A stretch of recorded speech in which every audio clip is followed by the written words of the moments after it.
ከክርስቶስ ጋር የሚኖርበት ቀን ይናፍቃል። በነገራችን ላይ እሸቱ የአርሲ ኦርቶዶክሶች ሲጨፈጨፉ ዝም ማለትም ኖርማል አይደለም። ማነው ጣቱ ሲቆረጥ የማያምነው? አረ ወገኖቻችን ናቸው። እናልቅስ፣ በብሔር አንከፋፈል። ሰው በመሆናቸው ብቻ እባካችሁ ለነሱ እስኪያፍኑ። ሰላም ውድ የተከበራችሁና ትኩራችሁ የዚህ ቻናል ቤተሰቦች እንዴት ናችሁ? ሰሞንኛ ወቅታዊ አነጋጋሪ የሆነ ጉዳዮችን ይላችሁ ቀርቤያለሁ። ለቻናላችን አዲስ ከሆናችሁ ቻናላችንን ሰብስክራይብ፣ የምንለቃቸውን ደግሞ ቪዲዮዎች ላይክ ማድረጋችሁን እንደ ሁልጊዜውም ቀጥሉበት። ወደ ቪዲዮቹ ቤተሰቦች ዛሬ እጅግ በጣም በሚያሳዝን መረጃ ነው የመጣሁላችሁ። ሰሞኑን እጅግ በጣም አሳዛኝ እጅግ በጣም የብዙ ሰዎችን ልብ ሰባሪ የሆነ መረጃ እየተሰማ ነበረ። እርሱም ምንድነው? በአርሲ እጅግ በጣም ብዙ ወገኖቻችን እንዲሁም ደግሞ አብያተ ቤተክርስቲያናት ካህናት አባቶች እየጠፉ የተገደሉ እንደሆነ እየሰማን ነበር። ታዲያ እጅግ በጣም ብዙ ሰዎችም ፍትህ ለአርሲ ኦርቶዶክሳውያን እያሉ ይገኛሉ። ሁላችንም ቢሆን ይህን ነገር መናገራችንን ማቆም የለብንም። በቻልነው አቅም በቻልነው መጠን ፍትህ በአርሲ ለሚገኙ ኦርቶዶክሳውያን ማለታችንን መቀጠል አለብን። እናንተም ኮሜንት ሴክሽን ላይ እንደዚህ ያላችሁ ብጽፉልኝ እጅግ በጣም ደስ ይለኛል። ወደ ቪዲዮ ሰው ከክርስቶስ ጋር የሚኖርበት ቀን ይናፍቃል። ይሄኛ ያለው በእኛ እጅ ነው። ቤተክርስቲያን መከራ ውስጥ ናት። በገንዘብ ሰው ይታረዳል፣ በገንዘብ ካህን ይሸጣል። እንዴት ነው የምናደርገው? በክርስቶስ ቤት ውስጥ እሱ ደሙን ያፈሰሰለት ሰው ይታረዳል፣ ይገደላል። እየተሰደድን ነው። እኛ እኮ ከቤተክርስቲያን ውስጥ የቆምን ይመስለናል እንጂ ስደተኞች ነን። እና አባቶችን ልናስብ ይገባል። ሁሉ እንደሆነ ያልፋል። የበላም እንዳልበላ ይሆናል፣ የለበሰም እንዳልለበሰ ይሆናል። ነገ ክርስቶስ ሁሉንም እንደ ስጦታ ያሰጠዋል። ቤተክርስቲያን ውስጥ ሰላም ያስፈልጋል። እኔም ብለው ይሄን ነው ክርስቶስ ለቤተ ክርስቲያን ይዞላት የመጣ ነገር የይቅርታ ደም ነው። ዓለም የሚቀድስ ደም ነው ይዞ የመጣ። ካህን እጆቹ ይቅርታን ያፈሳል፣ ይቅርታን ያንጠበጥባል። ቅዳሴ ላይ እጆቻችን የይቅርታ ደም ተነክረው ወጥተው እንዴት የሰው ደም እናፈሳለን? እንዴት እንደበድባለን? እንዴት እንሳደባለን? እና አሁን ተመልሰን ይሄን ማሰብ አለብን። እውነቴን ነው። እዚህ ያለነው ካህናት እንኳን ሄደን መታረቅ አለብን። ካልሆነ ግን ምዕመናን የኛን ገፈታ ነው እየቀመሱ ያለ። ቤተክርስቲያን የኛን ገፈታ የኛን ዕዳ ነው እየጠጣች ያለችው። ዘመኖች ሹመቱም ያልፋል፣ ሁሉም ያልፋል፣ ፉክክሩም ያልፋል፣ በዘመድ መታጀቡም ያልፋል። የማያልፍ ቀን አለ። ክርስቶስ አክብሮና ከዚህ በላይ ምን ያርግልን? የእሱ አገልጋዮች ቤተሰቦች አባታችን ሲናገሩ የነበረው ነገር እጅግ በጣም ነው የሚያሳዝነው። በዚህ ዘመን ላይ በአሁኑ ሰዓት ላይ የሰው ልጅ በዚህ ያክል ደረጃ በግፍ ህይወቱ ልታልፍ አይገባም። እጅግ በጣም በተደጋጋሚ በአርሲ ይሄ ነገር እየተደጋገመ ይገኛል። ይሄ ነገር ሲደጋገም ለኛ ጊዜ ወይ ለአራተኛ ጊዜ ነው ብዬ አስባለሁ። አስባችሁታል? አንድ ቦታ ላይ በተለያየ ጊዜ የተለያዩ ኦርቶዶክሳውያኖች በግፍ እየተገደሉ በግፍ እየጠፉ እንደሚገኙ ነበረ ሰምተን የተመለስነው። ታዲያ እጅግ በጣም አሳዛኝ መረጃ ነበር የሰማነው። እናንተም ለሞቱትም እግዚአብሔር ነፍሳቸው ማጸደግነት ያቆየልን።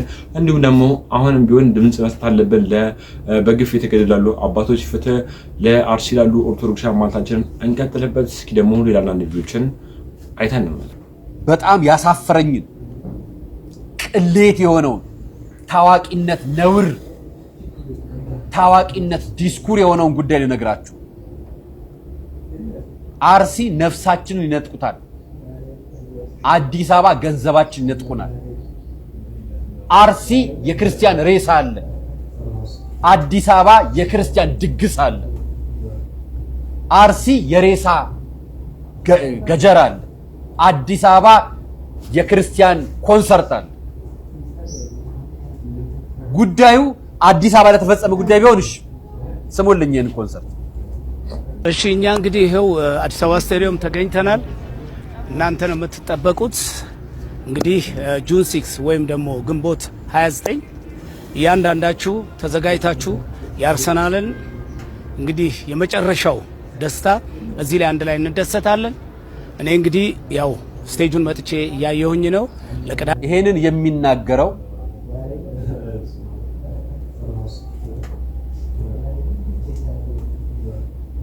ታደለ ሮባ ማን ስፖንሰር አድርጎት እንደሆነ ታውቃላችሁ? በሐዘናችን ላይ ድግስ የደገሰው አዋሽ ባንክ፣ አዋሽ ብር፣ ሀበሻ ቢራ፣ ፔፕሲ፣ ኤቲሲ፣ ኒዮ፣ አዲካ ኪራይ ግንቦት 29 በአርሲው ሞት ድግስ ለአርሰናል ብለው ደግሰው ስቴዲየም ላይ ይጨፍሩላቸዋል። እንደ ሀገር አይደለም እንዲያዘን እንደ ክልል ነው እንደምናዝነው፣ እንደ ሰፈር ነው እንደ ሐዘናችን፣ እንደ ሰፈር ነው እንደ ለቅሶአችን። ማህበራዊ ሚዲያ እኮ የጋራ ወግ እንጂ የጋራ መጣያ የጋራ መደባደብ አይደለም። ማህበራዊ ሚዲያ መረጃ የምናስተላልፍበት፣ አብሮነት የምናሳይበት፣ ከወገናችን ጎን የምንቆምበት፣ ሐዘናቸውን የምንካፈልበት፣ ደስታናቸውን የምናጋራበት ነው። የአርሰናል ድል ሰርግ ለአርሲዎች ምናቸው ነው? ለአርሲ ነው የምትቀርቡት እናንተ፣ ለአርሰናል ነው የምትቀርቡት እናንተ። እዚህ ኮንሰርት ላይ የምትገኙ አካላት ኮንሰርቱ ለሳውንድ ሲስተም ብቻ 11.9 ሚሊዮን ብር አውጥታችኋል። ለምኑ? ለሙዚቃ መሳሪያው ብቻ። ቢራ የሚያቀርብላችሁ ሀበሻል። እየሞታችሁ ስከሩ፣ እየተገደላችሁ ስከሩ፣ እየተገደላችሁ ጨፍሩ የሚል ኮንሰርት ነው። የኳስ ጨዋታ ድጋፍና ቲፎዛችሁ ላይ አይደለም ጉዳይ። ወቅቱ ነው ወይ ነው የኔ ጥያቄ። ጎረቤታችሁ ለቅሶ ሐዘን ተቀምጦ ቤታችሁ ውስጥ ቲቪ ማትከፍቱ ሐዘንተኛ ቤተሰብ ማህበረሰብ ያሳደጋችሁ ኢትዮጵያውያን፣ አርሲኮ ማዳጋስካር አይደለም።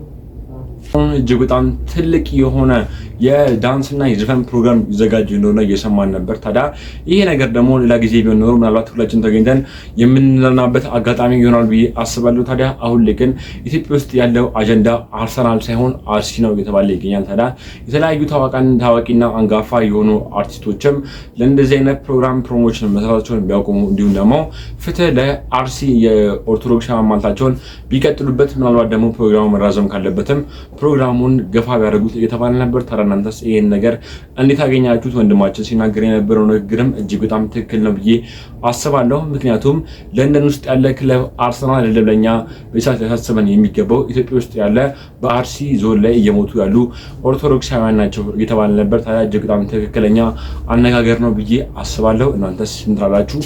የተሰማችሁን ሐሳብና አስተያየት ኮሜንት ላይ አስቀምጡ። ደግሞ ቤተሰቦች ነዋይ ቅዱሳት ነውና እንዲሁም ደግሞ እጅግ በጣም ብዙ የተለያዩ የቤተ ክርስቲያን ገበሬዎች እጅግ በጣም ብዙ ሰዎች ታቦቱን ይዘው የተፈናቀሉ ነበር። በስተቃራኒ ደግሞ የተለያዩ ሰዎች ደግሞ ቤተ ክርስቲያን ከተሰራ በኋላ ወደ ቤተ ክርስቲያን ከአንድ ቤተ ክርስቲያን ወደ አንድ ቤተ ክርስቲያን ነዋይ ቅዱሳቱን እያዘዋወሩ ነው የተባለ ነበር። ታዲያ ትክክለኛው መረጃ ያለው ማን ጋር ነው የተባለ ይገኛል በዚህ ሰዓት ላይ። እስኪ ቪዲዮን ሰምተን በደቡብ ጎንደር ዞን ደራ ወረዳ አጋር ቀበሌ ማኖ ጎጥ በተባለ ስፍራ አዲስ የቅዱስ ገብርኤል ቤተክርስቲያን በተከናወነ ሃይማኖታዊ ስርዓት ላይ አዲስ ወደ ተሰራው ቤተክርስቲያን ንዋያተ ቅድሳትን በደስታ እያጀቡ ምዕመናን የሚወስዱበት ሂደት በቪዲዮ ተቀርጾ የነበረውን ክስተት አሁን ባለው ሁኔታ ብዙዎች አርሲ የተፈጸመ ተብሎም ተጋርቷል። አንዳንዶች ለፖለቲካ ፍጆታቸውም ተጠቅመዋል። ነገር ግን አንዳንድ መረጃ የሚያጋሩ ግለሰቦች ደግሞ ለተፈጸመው ጥቃት ድምጽ ያልሆኑ ይህንን ስህተት አርሲ አይደለም በማለት በሰፊው ሲያጋሩና ነገሩን አጉልተው ሲያሰራጩ ከሞቱት ወገኖች በላይ ፍትህ ለማሳጣት በሚመስል መልኩ ሲዘግቡ ማስተዋልም ተችሏል። ስለዚህ የአርሲው አብያተ ክርስቲያናት መቃጠላቸው፣ ምዕመናን መገደላቸው እውነታ በመሆኑ ይህንን የተጋራው ምስል ምንም እንኳን ቦታው ደቡብ ጎንደር ቢሆንም ስደትና መከራ ባይሆንም ስህተትን አውቆ ማጋራት ቢቻልም በአርሲው የተፈጸመ ያለውን ሰቆቃና የምዕመናንን እንግልት ቤተ ክርስቲያን ንዋያተ ቅድሳት ፈተና ውስጥ እንዳሉ ለማሳየት የሚያስችል ይህ ምስል ነው። ታዲያ በመጨረሻ ማስጠንቀቂያ ለአርሲው ተጎጂዎች ዓላማችሁ ፍትህ መጠየቅ እንጂ ለአንዳንድ ለፖለቲካ ፍላጎት ላላቸው ዓላማቸውን ለማሳካት ለሚያስቡ ግለሰቦች አሊያም አክቲቪስቶች መጠቀሚያ ከመሆን ራሳችሁን እንድትጠብቁም እናት መረጃ ነው። ቤተሰቦች እጅግ በጣም ብዙ ሰዎች የተገረሙ ይገኛሉ። ሰው እንዴት ባገሩ ይሰደዳል እያሉም ይገኛሉ። ታዲያ ይህ ነገር ትክክለኛ መረጃ ያለው ማን ጋር ነው? እናንተስ ይህን ቪዲዮ ስታዩ ምን አይነት ስሜት ተሰማችሁ? እኔ ምናልባት የሚሰማኝ ስሜት አንድ ታቦት ከአንድ ቤተክርስቲያን ወደ አንድ ቤተክርስቲያን ሲዘዋወር ኦርቶዶክሳዊ ስነ ስርዓት ባለው መንገድ ወይ ደግሞ ታቦቶች እንዴት አድርገው እንደሚሸኙ ታውቃላችሁ ተስፋ አድርጋለሁ። ታዲያ አሁን ላይ ደግሞ ያየነው ነገር ትክክለኛ ነገር አይመስለኝም። ይሄ የኔ ግል አመለካከት ነው። ለማንኛውም እናንተም የተሰማችሁን ሀሳብና አስተያየት ኮሜንት ላይ አስቀምጡልን። እስኪ ደግሞ ሌላ አንዳንድ ቪዲዮችን በዙሪያ አይተን እንመለስ። መንግስት አይደለን ነገር ዜጎቻችንን አንጠብቅም፣ አባት አይደለንም ነገር አናወግዝም። በምንስ አግባብ በምንስ ሁኔታ? አባቶቻችን ሆይ ከቻላችሁ እንደ አቡነ ጴጥሮስ ሁኑ። ፍትህ የዘገየበት ህዝብ ተስፋ ይቆርጣል። ተስፋ የቆረጠ ህዝብ ደግሞ ለሀገር ስጋት ነው። የተለያዩ ኮንተንት ክሬተሮች አላችሁ ቦረና ድረስ በመጓዝ በጎ አድራጎትን ስታደርጉ የነበሩ ሕጻጽ ላይ ተራበ ተጠሞ ሲባል ብዙዎቻችሁ ደርሳችኋል። ምን ነው ዛሬ ላይ ለአርሲ ሲሆን እጃችሁ አጠረ? የአርሲ ኦርቶዶክሳውያን ባለማተቦች ድጋፍ ብቻ ሳይሆን የሚያስፈልጋቸው ሄደን ልናጽናናቸው ልናበረታቸው ይገባል። እኛ ቦታው ድረስ ለመጓዝ አስበናል። ባካችሁን ይህን ቪዲዮ የምትመለከቱ ኦርቶዶክሳውያን ባለማተቦች አብስታችሁ ኮፒ ሊንክ ሪፖስት እያደረጋችሁ ሀሳባችን እንደምትደግፉ ተስፋ አደርጋለሁ። ይድረስ ይሄ ቪዲዮ ለአርሲ ሀገረ ስብከት ሊቀ ጳጳስ ለሆኑት ለአቡነ ኤልሳ። ባካችሁን አባታችን ከፊት ቀድመው እኛ ልጆቻችሁ ደግሞ እንደ ልጅነታችን ኋላ ለመከተል ቃል እንገባለን። ባካችሁን አባቶቻችን ሆይ አባቱን የአርሲ ኦርቶዶክሳውያን ባለማተቦችን ብንረሳ ቀኛችን ትርሳ፣ ብንዘነጋ ማርያም ትዘንጋ። ባካችሁን ኦርቶዶክሳውያን ባለማተቦች ለሚመለከተው አካል እያደረስን በህይወት ላሉት ኦርቶዶክሳውያን ባለማተቦች እንኳን ምንም ባናረግ እንድረስላቸው ለማለት ፈልጋለሁ። ኮፒ ሊንክ፣ ሼር፣ ሪፖስት ይደረግ። አባቶቻችን በዚህ አንድ ቀን ሁለት ቀን ውስጥ መልስ ማሰጡን ከሆነ እኛው ራሳችን ቦታው ድረስ እንደምንጓዝ ለአርሲ ህዝብ ቃል መግባት ፈልጋለሁ። ሁላችሁም እንወዳችኋለን። አመሰግናለሁ። ቤተሰቦች ትክክል ናቸው። የተለያዩ የሃይማኖት አባቶች በዚህ ሰዓት ላይ ነገሩን ሊያስቆሙልን ይገባል እየተባለ ይገኛል። ምክንያቱም እጅግ በጣም ብዙ ሰዎች ናቸው በዚህ ሁኔታ ውስጥ ህይወታቸው ያለፈው። አንድ ቤተክርስቲያን እዚህ በቪዲዮ ላይ እንደምትመለከቱት ሙሉ በሙሉ ወድሟል ማለት ይቻላል። ከ120 ዓመት በላይ ያስቆጠረ የቅዱስ ገብርኤል ቤተክርስቲያን በዚህ ያክል ደረጃ እንደዚህ አመድ መስሎ ሲታይ እጅግ በጣም ብዙ ሰዎችን ልብ የሰበረ ቪዲዮ ነበር አይተን የተመለስ ነው። እጅግ በጣም ብዙ ሰዎችም አዝነዋል። ታዲያ ይሄ ነገር አግባብ አለው ብላችሁ ታስባላችሁ? እናንተም የተሰማችሁን ሀሳብ ኮሜንት ላይ አስቀምጡልን። በቻላችሁት መጠን ባቅማችሁ እናንተም በምትችሉት ነገር ላይ ፍትህ ለኦርቶዶክሳውያን፣ ፍትህ በአርሲ እየሞቱ ላሉ እህት ወንድሞቻችን ማለታችሁን አትርሱ።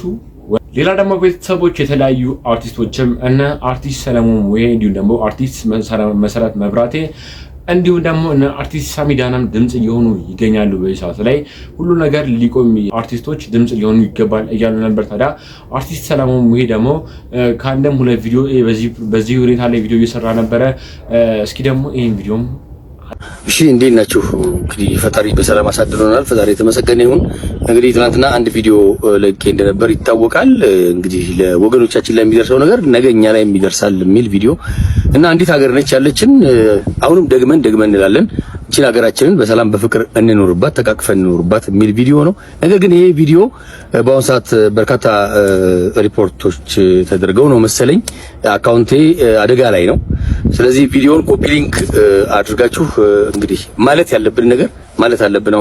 አሁንም ደግመን የምንለው ሰው መሆን ብቻ ነው። ይሄ ፈጣሪ የሰጠን ምድር ላይ በሰላም በፍቅር እንኑር። እከሌ ገዳይ እከሌ ተገዳይ የሚባል ክፍፍል ይሄ ምንም ማንም ራሱን ለመከላከል ፋይናሊ አላስፈላጊ ነገር ነው የሚፈጠረው። ስለዚህ ለትውልድ ማሰብ አለብን፣ ለነጋችን ማሰብ አለብን። ዛሬ ገዳይ የሆኑ ሰዎች ነገ ለልጆቻቸው ጦስ ነው እያስቀመጡ ያሉት። ነገ ለትውልድ ለዘር ማንዘራቸው ምን ነገር ነው እያስቀመጡ ያሉት። አሁንም ደግመን እንላለን ፍቅርና ሰላም ነው የሚሻለን። የምንወዳት ሀገራችን ላይ በፍቅር በሰላም እንኑር። ስለዚህ ኮፒ ሊንክ እያደረጋችሁ አካውንቱን ካደጋ ታደጉት ማለት ያለብንን አሁንም እንላለን። እኛ ባንል ሌሎች ይላሉ። ስለዚህ እኛ ብንሞት ልጆቻችን ይቀጥላሉ። አመሰግናለሁ።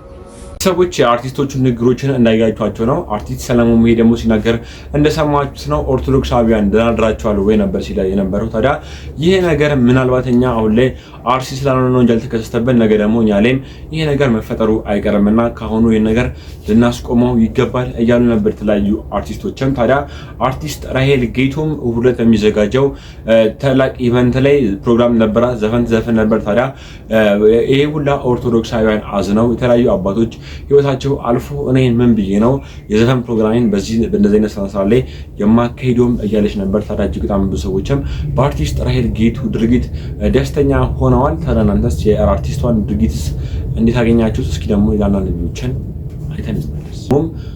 አርቲስት ሄኖክ ድንቁም የራሱ ሀሳብና አስተያየትን እየሰጠ ነበረ። እስኪ ደግሞ የአርቲስት ሄኖክ ድንቁ ንግግርንም ሰምተን እንመለስ። እሺ፣ ዛሬም የኦርቶዶክስ ተዋህዶ ልጆች በአርሲ ክልል ላይ እየተገደሉ ነው፣ እየታረዱ ነው፣ በቁማቸው እየተቃጠሉ ነው፣ እየተሰደዱ ነው። ከመቶ ዓመት በላይ ያስቆጠረች ቤተክርስቲያንና ገዳማት እየተቃጠሉ ነው። ጥያቄው እስከ መቼ ነው? እስከ መቼ ነው? እነዚህ ነገሮች መቼ ነው የሚቆሙት? ስንተኛ ጊዜያችን አሁን አርሲ ክልል ላይ የኦርቶዶክስ ተዋህዶ ልጆች ተገደሉ ሲባል የሰማነው? እዛ አካባቢ ያላችሁ የጸጥታ አካላት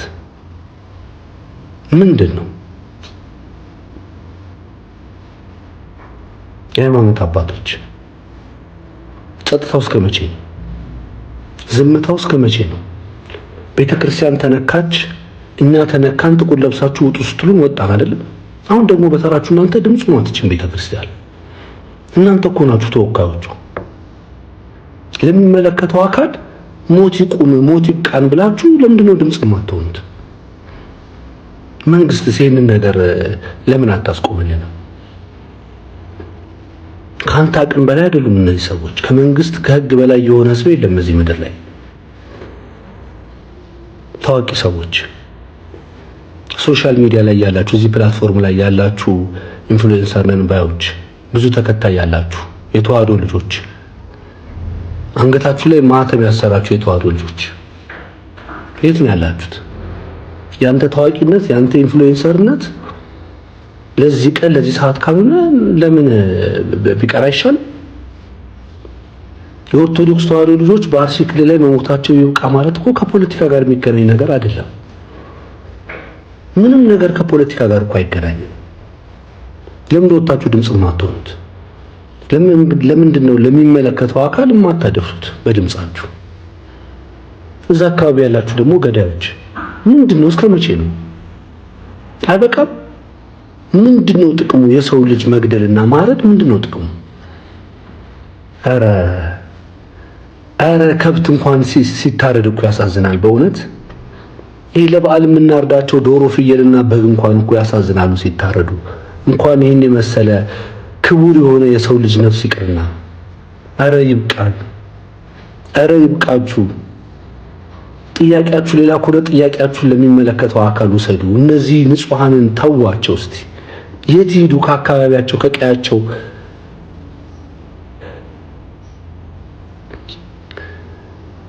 በአርሲ ክልል ላይ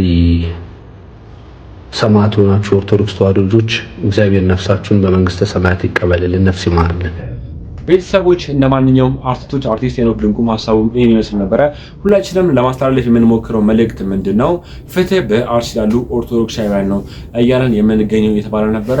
እስኪ ደግሞ ሌላ ቪዲዮችንም አይተን እነ አዶናይ ጃኒ፣ እነ በረከት፣ እነ ባምቢ፣ እነ ሜርኩሪ ይሄን ቪዲዮ የምሰራው እዚህ ቲክታክ ፕላትፎርም ላይ በሚሊዮን ተከታይ ኖሯችሁ ይሄን ማህተብ አንገታችሁ ላይ አስራችሁ ለቅድስት ቤተክርስቲያን ግድ የማይሰጣችሁ የቅድስት ቤተክርስቲያን ልጆች በግፍ ሲገደሉ ቅድስት ቤተክርስቲያን መከራ ላይ ስትሆን ዝም የምትሉ ባላየ የምታልፉ፣ ነገር ግን በዓላት ሲመጡ ለቲክቶካችሁ ማድመቂያ ይሆን ዘንድ ሴቶቹ ቀሚስና ነጠላችሁን ለብሳችሁ ወንዶቹም ነጭ ልብሳችሁና ነጠላችሁን ለብሳችሁ ከእናንተ በላይ ኦርቶዶክስ እንደሌለ የምታስመስሉ፣ በተለይ ለቅድስት ቤተክርስቲያን በፍጹም አንድ ቀን ድምፁ ናችሁ የማታውቁ፣ ነገር ግን ለሙታንሳ ቅዱስ ሚካኤል ቤተክርስቲያን በድራማ መልክ የምትሰሩ ኦርቶዶክሳውያን መሳይ ኦርቶዶክሳውያን ያልሆናችሁ ይሄንን ማተብ ለጌጥ ያሰራችሁ ኦርቶዶክሳውያን ምን ነው የአርሲ ባለማተቦች በግፍ መታረዳቸውን አልሰማችሁም እንዴ?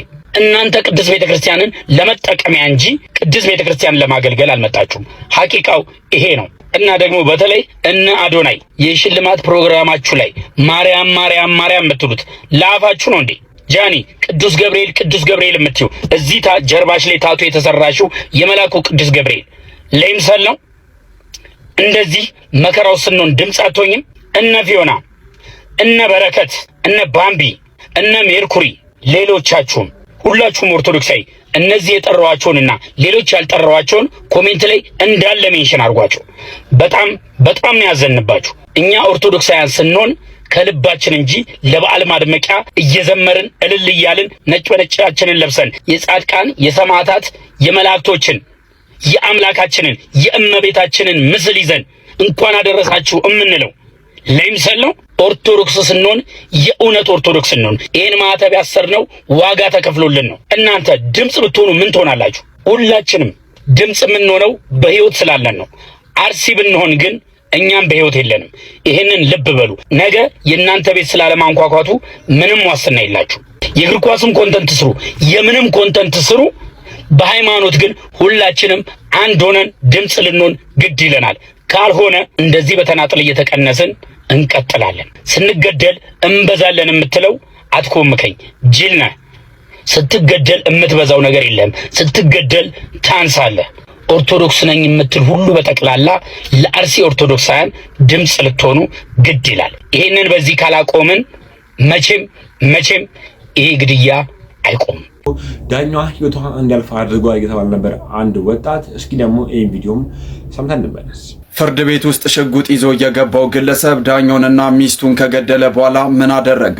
አንድ ግለሰብ ታጥቆ ወደ ፍርድ ቤት አዳራሽ መግባት መቻሉ የፍርድ ቤቶችን የጸጥታና ፍተሻ አሰራር ምን ያህል ደካማ እንደሆነ የሚያሳይ ተግባር የተፈጸመው ዛሬ ረፋድ ላይ በሆለታ ወልመራ ወረዳ የመጀመሪያ ፍርድ ቤት ውስጥ ሲሆን የሚስትና የባል የንብረት ክርክር ሟች ዳኛ ወርቄ ፈከንሳ የዕለቱን የችሎት ውሳኔ በማንበብ ላይ በነበሩበት ወቅትና እንደተወሰነበት ያወቀው ተከሳሽ በድንገት ባወጣው ሽጉጥ ዳኛውንና በጉዳዩ ላይ ይከራከሩ የነበሩትን የብዙ ዓመታት የቀድሞ ሚስታቸውን በተመሳሳይ ሁኔታ በመተኮስ ገሏቸዋል። በመቀጠልም ራሳቸው ላይ በተደጋጋሚ በመተኮስ በአሁኑ ወቅት በሆስፒታል እንደሚገኙም ታውቋል። ከዚህ ግድያ ጀርባ የተጠረጠሩ ግለሰቦች በቁጥጥር ስር ውለው ምርመራ እየተደረገባቸው መሆኑም ታውቋል። ናምኒ ቀዌ ሂዳቴ መነሙርቲ ሴኔ አባ ሴራፊ ሃደ ወራሳኒ አጄሴ ኡመተሪ ፈቺሴ ናምኒ ቶኮ ቀዌ ሂዳቴ መነሙርቲ ሴኑ ደንደውኒሳ ስርኒ ነገኛፊ ሰከተይንሳ መኔ ሙርቲ ሃንገማ ከላፋቴ ከነገርሲሴ ጎቺ ኩን ከራወተሜ ጉያ ሀርዳ ገነመ መነሙርቲ ሰደርካ ዱራ ሆለታና ወልመራ ኬሰቲ ዲማ ፈልሚ ቀቤኛ ሃደ መናፊ አባ መናረቲ ሙርቴ ደርቤ ዱቢሳ ከንቱረን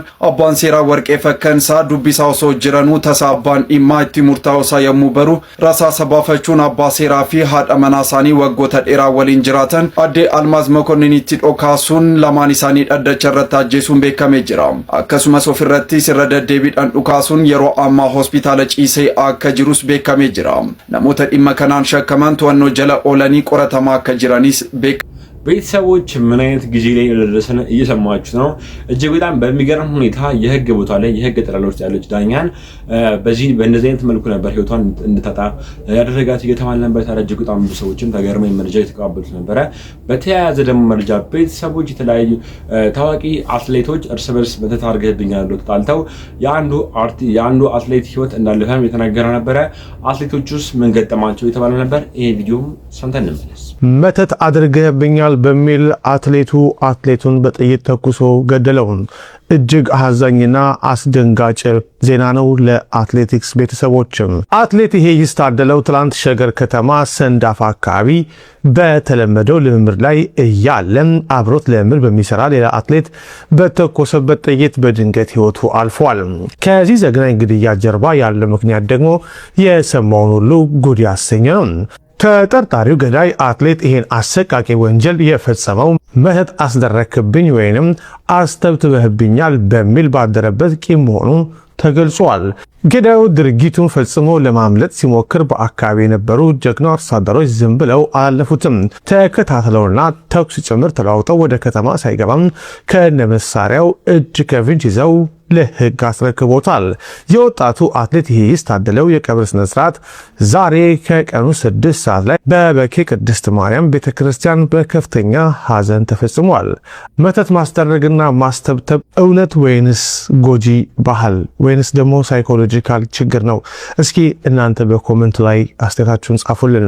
እግዚአብሔር ይሰውራን። እነዚህ ሰዎች በስፖርት ላይ ያሉ ሰዎች ናቸው። ስፖርታዊ ባህሪ ያላቸው ተብሎ የሚታሰቡ ሰዎች ናቸው። ታዲያ እጅግ በጣም በሚገርም ሁኔታ ግን ትሬዲንግ ላይ ባሉበት ሰዓት ላይ ነበር ይሄ ነገር የተፈጠረው። እጅግ በጣም ብዙ ሰዎችም ተገርመው ይሄን መረጃ የተቀባበሉት ነበር። ታዲያ እናንተስ እነዚህ መረጃዎችስ እንዴት አገኛችኋቸው? የተሰማችሁን ሐሳብና አስተያየት ኮሜንት ላይ አስቀምጡ። ይዤላችሁ የመጣሁት ሌላ አንድ ቪዲዮ ነበረ። ቪዲዮን አይተን እንመለስና እናንተም የተሰማችሁን ሐሳብና አስተያየት ኮሜንት ላይ ታስቀምጡልኛላችሁ። ቪዲዮን አይተን አውራ ዶሮ ሌሊት ተነስቶ 9 ሰዓት ላይ ይጮሃል። ቆየት ብሎ 10 ሰዓት ላይ ይጮሃል። እንዲሁም እያለ ይጮሃል።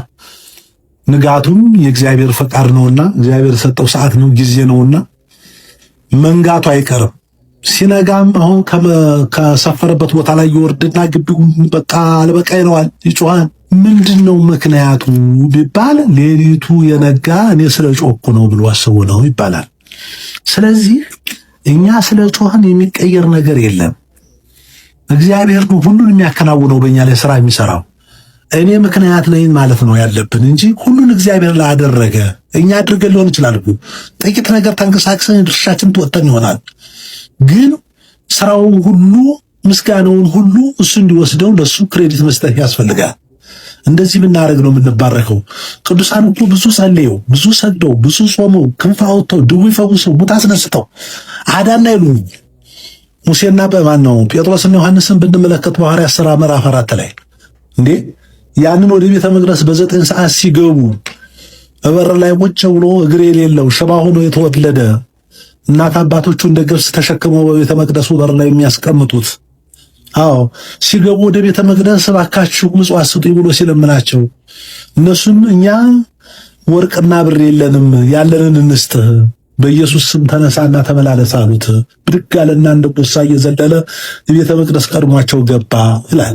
በአጠቃላይ እዚህ አካባቢ ያለ ህብረተሰብ ተሯሩጦ መጥቶ ጴጥሮስና ዮሐንስን እንደ መልአክ አዩአቸው። ህብረተሰቡ ይሄንን በሽተኛ ድነውት ቆሞ እንዲሄድ አድርገውታልና ስለዚህ ምስጋናውም ሁሉ ለጴጥሮስና ለዮሐንስ ሲያንጎደጉዱ ጴጥሮስ እንዴ ነው ያለው አይደለም እኛ አይደለንም ይሄን ያደረግነው እኛ አይደለንም። እኛማ እንደናንተው ሰዎች ነን፣ የምታውቁን የገሊላ ሰዎች ነን፣ ድሆች ነን፣ ምስኪኖች ነን። እኛ ሽባ ሆኖ የተወለደ ሰው ተነስቶ እንዲሄድ ማድረግ ምን አቅም አለ? ይሄን ያደረገ ኢየሱስ ክርስቶስ ነው። እናንተ ድቃችሁ ሰቅላችሁ በኢየሩሳሌም ያስወገዳችሁት በ3ኛው ቀን የተነሳው በ40ኛው ቀን ያረገው እሱ ኢየሱስ ክርስቶስ ይሄን አደረገ ነው ያሉት። ስለዚህ ምንድነው ያ ምስጋና ያስነሱት እነሱ በማን ነው? በእግዚአብሔር ስም ነውና ምስጋና ከንቱ ውዳሴ ወደ እነሱ እንዳይመጣ በዚህ መልኩ ነው ቅዱስ ጴጥሮስና ቅዱስ ዮሐንስ የተከላከሉት ማለት ነው። እኛም ከንቱ ውዳሴ እንዳይጠልፈን ትንሽ አድርገን እናታችንን ረድተን አባታችንን ረድተን ወንድማችንን ረድተን ከሆነ እግዚአብሔር እናደረገ እንድንረዳ ግን የሰጠን ማን ነው? እሱ አይደለም? እኛ ማን ሰው ምንረዳ ማን ሆነ? እና ምስጋናው ለእግዚአብሔር ይወሰድ። ለእግዚአብሔር መስጠት ቤተሰቦች እኚህ አባታችን በተደጋጋሚ የተለያዩ ትምህርቶችን እያስተማሩ ይገኛሉ። ታዲያ ለሰው ልጅ ይህ ነገር አደረግኩ ብሎ እንደማይወራ እንደማመጻደቅም ምናልባት ደግሞ እናንተ አለብን ነበረ አባታችን ሲናገሩ የነበሩት። ታዲያ እጅግ በጣም ብዙ ሰዎችም የአባታችን ትምህርት ተመልክተዋል። ቤተሰቦች ለዛሬ ይዤላችሁ የመጣሁት ቪዲዮ እኚህን ይመስላሉ። በቀጣይ እናንተን ቁም ነገር ያስጨብጣሉ፣ ሐሳብና አስተያየቶችን ያለውጣሉ የማስባቸውን ቪዲዮችን ይዤላችሁ እመጣለሁ። ስለ አዳመጣችሁኝ አመሰግናለሁ። ለቻናላችን አዲስ ከነበራችሁ ቻናላችንን ሰብስክራይብ፣ የሚለቃችሁን ቪዲዮች ላይክ ማድረጋችሁን አትርሱ። በስተመጨረሻ መጀመሪያ ላይ እንደነገርኳችሁ ፍትህ በአርሲ ለሚገኙ ኦርቶዶክሳውያን ወላለፉትም የመጽናናትን እንመኛለን። ስላዳመጣችሁኝ አመሰግናለሁ።